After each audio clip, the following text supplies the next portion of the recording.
Simplest thing అందరూ మానకుండా చేయగలిగింది walking అండి. I recommend walking only.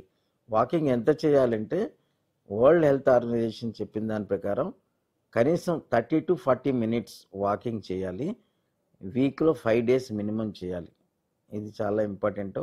Okay, jogging చేయగలిగి, రన్నింగ్ చేయగలిగి కెపాసిటీ ఉండి, స్విమ్మింగ్ చేయగలిగి, సైక్లింగ్ చేయగలిగి ఇవన్నీ చేస్తే ఇంకా మంచిదే. అయితే ఆ ఫిజికల్ కెపాసిటీ ఉందో లేదో ఒకసారి చెకప్ చేసుకొని ఒక స్క్రీనింగ్ ప్రోగ్రామ్కి వెళ్ళి మన హార్ట్ దాన్ని టాలరేట్ చేస్తుందో లేదో చూడాలి. But simplest thing is walking daily 40 minutes 5 days in a week. Very important. Walking చేసేటప్పుడు అండి మనకి అన్యూజువల్గా ఆయాసం వస్తుంది. రోజు చేస్తున్నాం, ఇవాళ ఎందుకు ఆయాసం వస్తుంది, పాల్పిటేషన్ వస్తుంది, చెస్ట్లో డిస్కంఫర్ట్ వస్తుంది, బాగా ఫెటీగ్ ఫీల్ అవుతున్నాం. ఇవన్నీ కూడా నాట్ మంచి లక్షణాలు కాదు. అటువంటి వచ్చినప్పుడు మనం కాషస్గా ఒకసారి చెక్ చేయించుకుని మళ్ళీ వాకింగ్ స్టార్ట్ చేయాలి.